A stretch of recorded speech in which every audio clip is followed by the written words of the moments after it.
Oke, Anda kembali menyaksikan Dua Sisi ini. Jelas ada yang ya? kepotong ya? Paham ya? Betul. Ya. Boleh, silakan. Tadi kepotong sama bel.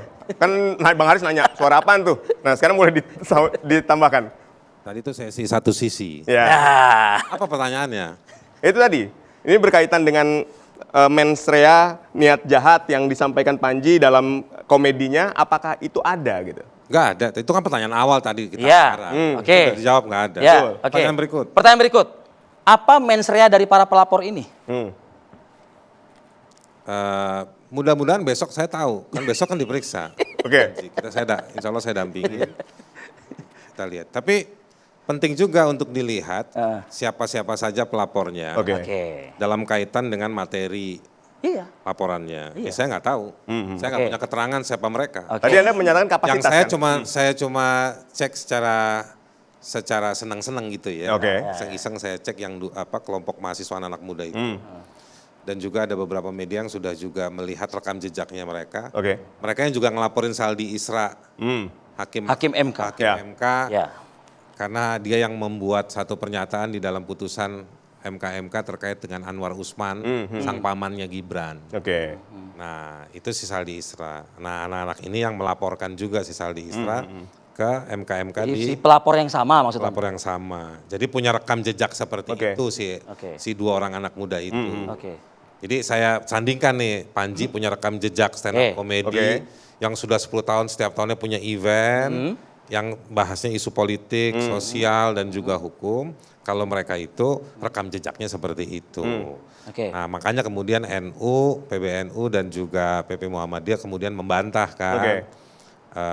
Dalam bentuk jawaban dari teman-teman media bahwa mereka bukan bagian dari sana. Oke. Oke. Jadi Nah, artinya begini, saya nanti akan lihat besok apakah laporan cicil lah malam ini buat Dua Sisi, masa nggak bisa? apakah laporan mereka, kita main ini ada sisi keempat Pak.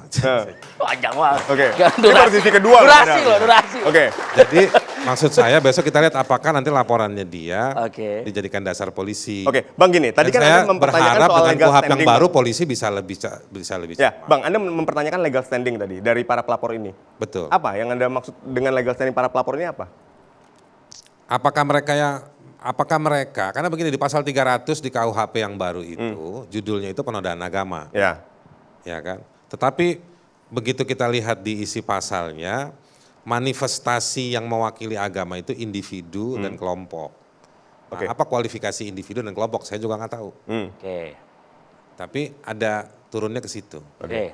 Nah, yang merepresentasikan siapa? Oke. Itu. Nah, misalnya kalau dalam soal agama Islam, Oke. secara institusional MUI, Ya. Oke. gitu. Ya kan? Betul, betul. Tetapi orang juga boleh berorganisasi. Makanya kita punya Nahdlatul Ulama, Ya. Muhammadiyah, Persis, Ya. Al-Irsyad, Oke. ada Al-Khairat di Indonesia Timur, banyak organisasi. Betul, betul. Oke. Nah, Terus kemarin kan, turunan-turunannya juga banyak lagi. ya. Ada turunannya bentuknya organisasi pendidikan, Oke. karena praktek pendidikan. Ya. Ada lagi yang kajian kelompok-kelompok kajian kecil-kecil, yang Ya, lebih ya. kecil lagi. Jadi bentuknya Beragam. beragam. Kemarin ketemu MUI bilangnya apa? Soal tadi individu. Mereka titip salam sama lo. Oke. Canda, itu tambahan. Pertama sekali lagi terima kasih sama MUI ya. MUI punya, sebenarnya kita kemarin janjian secara informal. Ini panjang nih kalau bicara gitu ya. Iya dong harus dijelasin. Ya, Kesempatan, gue maksudnya- lawyernya panjang Nggak, juga pasti kan harus nanya pakai dong, momentum pasti kan nanya kan individu, kelompok nih, Pak Ustadz, Pak Kiai. Oh enggak, kita ngobrolnya bukan itu. Masa? Kita tabayun itu dalam rangka penting menjelaskan bagi Panji ke MUI terkait dengan yang dituduhkan kepada dia, Oke. ya kan? Ya. Karena yang datang melapor itu kan, karena ini penggunaannya soal sholat, Oke. peribadatannya orang Islam, Baik. agama Islam, Baik. lalu yang melapor juga mengatasnamakan kurang lebihnya organisasi Islam. Oke. Masuk nggak itu pasal yang dituduhkan menurut MUI? MUI nggak bahas di sana. Nggak masuk ke sana? Wow, kalau MUI-nya OHO mungkin Ini masuk. menurut saya ya, MUI menggunakan momentum kemarin untuk mencari tahu Iya, tabayun. lebih jauh dari Panji, dari saya tentang soal mens rea yang dituduhkan tadi. Oke, saya ke Pak Yusuf. Pak Yusuf, Oke. ini kan memang kan nggak bicara aja soal Panji dan pelapor, pasti kan ada melibatkan ahli begitu ya. Sudah tersusunkah ahli mungkin yang akan mungkin dimintai. Setahu saya kemarin waktu saya undang MUI juga sudah menerima surat tuh dari Polda Metro Jaya. Baik, jadi dalam pantauan kami, yang pasti sudah mewawancarai saksi-saksi. Oke. Nah, tentu siapa saksinya kan itu dalam kewenangan penyelidik. Ya. Yang menarik sebenarnya, udah pasti kan sementara ini kalau kita lihat laporan ini atau satu lagi pengaduan itu sebenarnya kan di latar belakangi karena sudah tayang di platform media berlangganan itu. Oke. Ya. Nah, itu sebenarnya. Ya. Maka kan ini kan nanti memastikan betul yang perlu dimintakan pendapat ahli hukum pidana soal tempus, soal locus delicti-nya. Ya, betul. Apakah memenuhi syarat tidak? Ya. Peristiwanya itu sebelum ditayangkan dalam platform digital yang Berbayar. berlangganan itu kan terbatas. Ya, Nah, betul. sederhana yang punya legal standing itu ya pada saat yang nonton itu. Itu sederhana. Tapi kan ini sudah menjadi ditayangkan Konsumsi publik. ya belum tentu juga konsumsi publik luas, ya Oke. konsumsi yang berlangganan. Nah, kan itu. Itu yang kepentingan kita sebagai pengawas itu, kamu penyelidik ini, pelapor ini memenuhi syarat formil tidak. Meskipun tadi sudah berulang-ulang tuh masih orang-orang yang sama juga. Enggak, Ya. kan begini. Lapor. Dalam kasus yang berbeda gitu. Ya? Yang awal kan ada yang ada yang disebut berlatar belakang NU, ada yang disebut berlatar belakang Muhammadiyah. Muhammadiyah. Ini kita Meskipun dibantah oleh ormas loh. ya kan penyelidik itu tekniknya tidak kaku mendatangi orang wawancara. Dia kan mengumpulkan informasi yang berkembang di publik. Artinya penyelidik ya. bergerak juga ya. Ada klarifikasi secara tidak langsung, ada tokoh-tokoh yang NU, tokoh-tokoh Muhammadiyah. Ya. Tapi sekali lagi ketika itu dikumpulkan oleh penyelidik, dia kan muncul pertanyaan. Apakah orang-orang ini merepresentasikan kelompok Ya. yang dimaksud tidak? Kalau misalnya sudah dibantah sama ormas berarti gimana dong? Disitulah dia tidak bisa menjawab penyelidik itu. Apakah ini merepresentasikan sebagai NU, sebagai Muhammadiyah, yang termasuk yang membantah. Kan perlu dimintakan klarifikasi kepada yang punya otoritas. Oke. Pimpinan NU, misalnya pimpinan Muhammadiyah. Oke. Ketika itu dimintakan, dan bagi yang punya otoritas pimpinan NU Muhammadiyah, tidak perlu tidak lanjut ini, tidak bisa merepresentasikan, udah. Oke. Gugur itu pelaporannya. Nah, Kan untuk yang unsur dugaan penistaan ini, Nah, ini ada sekelompok yang mengatasnamakan Muslim ini. Ya. Nah, tapi kan dia tetap kelompok masyarakat yang beragama Islam. betul. Baik.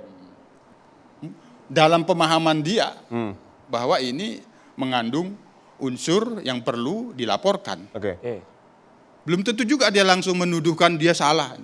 Dia menduga-duga, merasa-rasa kan kita. Nah, oleh karenanya ketika itu diterima oleh penyelidik dan ditindaklanjuti, penyelidik kan mau memastikan apakah pasal 300 itu ada unsurnya atau Terpenuhi atau tidak. tidak. Nah, salah satu yang diminta dalam hal ini untuk bisa merepresentasikan umat, misal NU, MUI, Ya. karena MUI itu terdiri dari berbagai macam Organisasi. kemasyarakatan juga. Ya. Oke. Sepanjang katakanlah MUI tidak bisa memberikan pendapat secara resmi akan memberikan klarifikasi apakah ada masalah.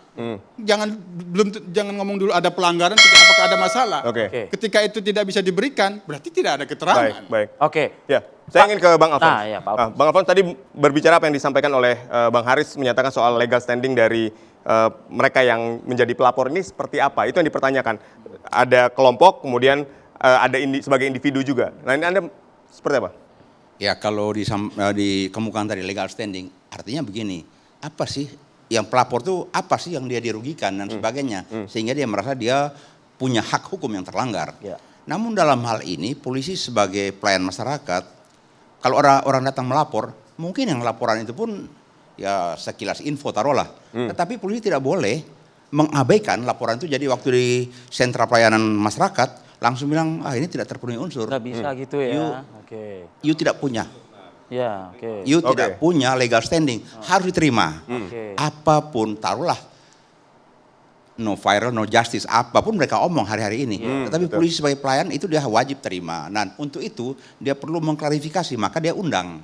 Minta klarifikasi apa sih maksudmu dan sebagainya, di mana alat bukti, sehingga unsur alat bukti apabila terpenuhi untuk sebuah pasal persangkaan, baru bisa tindak lanjuti. Jadi tidak boleh pagi-pagi juga polisi enggak, ini kelihatannya kok tidak sangat sumir dan sebagainya. Jangan, tidak demikian. Oke, nah artinya gini, polisi juga harus menjaga netralitasnya juga ya. Mengingatkan dalam materinya Panji pun juga kan ada yang menyinggung juga profesionalitas Polri begitu dalam itu. Profesionalitas itu salah satu unsurnya netralitas. Jadi tidak boleh memihak. Tetapi laporan masyarakat harus dia tampung. Sebab kalau dia tidak tampung dan apabila hal-hal seperti itu berkembang di luar dan tidak terkendali misalnya, ini kalau di polisi dikenal istilah ada police hazard, ada faktor korelatif kriminogen yang akan berkembang menjadi ancaman faktual berupa pasal-pasal pidana.